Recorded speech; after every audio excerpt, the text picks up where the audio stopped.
My final thought is this. We sent a letter to Governor Abbott in September. We all signed the letter. We laid out our case that Texans, right of center, need to be united going into 2020. It's great for the Republican Party to be out registering people to vote. That's commendable. But we have unfinished business that our legislature left undone that is hurting Texans, hurting children, and hurting families.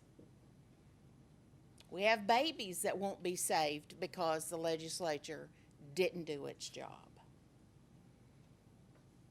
And another item that needs to be cleaned up is the issue of the Texas speaker. It's fine and wonderful that Dennis Bonnen has declared that he will not run for re-election. But Republican leadership needs to understand this. If Dennis Bonnen is left in place as speaker going into 2020, he becomes the poster child for Democrats pointing to the Republican Party and saying, this is the party of corruption in Texas. They need to take care of it. The grassroots has already made its voice heard over and over on this issue. So what we're asking our friends and our grassroots leaders from across the state who signed the Lone Star Pledge, we're asking you to make calls into your Senate district, into your House district, and ask your elected officials to make a public statement that they will join you in supporting the Lone Star agenda. This is the only way that we can unite our team going into 2020.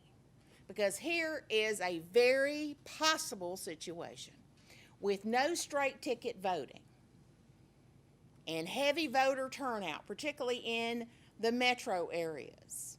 I can see the Trump voters coming out to vote, and they vote for Donald J. Trump for president to send him back to the White House, and they forget everybody else. And here's an opportunity for Republican leadership in Texas to make itself relevant to the people of Texas that make this state work. It's an opportunity. And we all stand right here, and we're willing to help our leadership. We frankly are trying to save them from themselves. And we're happy to do that and just move forward. But if there's anything that needs to happen before 2020, it's the Lone Star agenda, which, by the way, helps secure our votes. As Direct Action Texas keeps telling our officials over and over again. So now if we have any questions, we would certainly like to take those. Joy, you sound upset. Oh, I am. Let me tell you why, Jason. And by the way, let me just say this to Jason Whitley of WFAA. Thank you very much for being the only journalist in the state of Texas that takes the issue of election fraud seriously. Jason, you've done a tremendous job for the people of Texas, but you know what? You need to convince your colleagues to take the matter seriously, because you obviously have, and you're a credit to your profession. Thank you for being here. I'm a bottom feeder when it comes to that. The letter's dated 6 weeks ago. Have you all heard from the governor? Anyone heard from the governor about this? We have not. He's been responsive in the past. Why not? Why do you think he hasn't responded to this? Well, here is, this is just my guess. I can't get inside the governor's head and don't want to. But I will say this. There are a lot of professional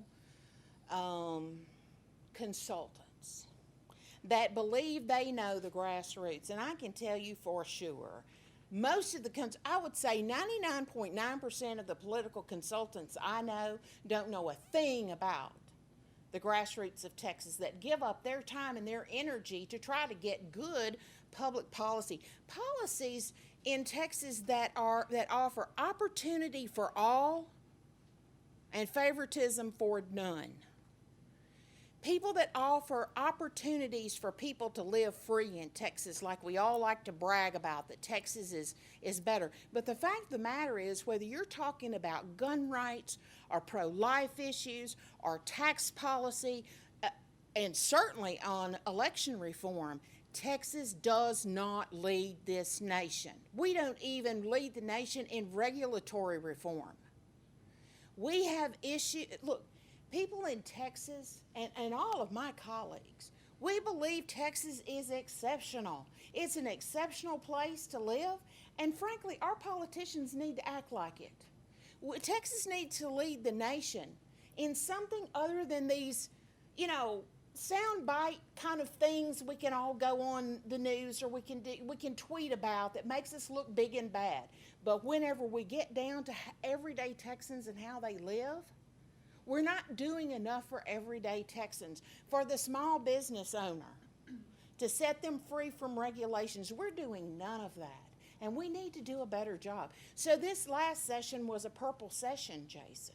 And let me tell you that, to us, whenever Republicans adopt platform issues from the Democrats and are happy to pass those, meanwhile, Republican grassroots, our issues didn't get passed. In fact, most of them never made it out of committee. So yeah, I'm a little upset about it. I've been doing this for 27 years, not because I didn't have better things to do. But freedom and liberty is important. It's important not for just us, but for future generations. And if our Republican leaders don't wake up in Texas, we're going to lose Texas. And if we lose Texas in 2020, we will lose this country. It will not be anything like the country that we inherited from our grandparents and our parents. So yeah, a little bit miffed that they have not done what we hired them at the ballot box to do. I've heard a lot of issues that people have brought up, even small business regulations. Are there top 3 wants that you told the governor we want X, Y, and Z before 2021? Well, they're all right there in the Lone Star agenda. Top 11. Yeah, top 11. Did you guys rank them at all? Let me let some of my colleagues answer. The issues are listed in something like coherent order. I don't think that they're listed by order of priority. These 11 issues you find on the Lone Star agenda represent in many ways the least that they could do. It is striking that you go to states, whether you're looking at other Republican-held states, or you look at New York, Illinois, California, where the parties that control those states, they control them. They achieve their agendas. Why? Because they're in charge. In Texas, every single statewide office has been held by a Republican for 2 decades. Both chambers are held. There's not a single real reason why all the things in the Republican Party platform, all the things that conservatives say they want done, can't be done. And I understand there'll be those who say, oh, but the Democrats block it. No, a Democrat can't block anything in Texas at the legislative level. Democrats can't stop any one of the items on the 11 points of the Lone Star agenda. The only thing that stops those things from being passed are Republicans. It's been 6 weeks since y'all sent the letter, Michael. Why do you think the governor, Lieutenant Governor, haven't responded? I think there are a lot of folks who are hoping that 2020 is a sports event featuring the elephants versus the donkeys. And they hope that maybe if we all wear our elephant hats and our elephant socks and our elephant jerseys, that somehow the elephant team will win. And that might have actually been a good strategy a year ago when we had straight ticket voting. There's not going to be straight ticket voting in 2020. That was a decision made several years ago to get rid of straight ticket voting. So now these guys have to actually give me and give 28 million other Texans a reason to go down the ballot and vote for them. Donald J. Trump is going to getting people to turn out to vote for him, and people will be voting against him, right? The further down the ballot you go, the less incentive people have to keep working down that ballot. This is about Republicans in the Texas House, Republicans in the Texas Senate, giving voters an affirmative reason to vote for them. Simply being against the donkey team isn't sufficient.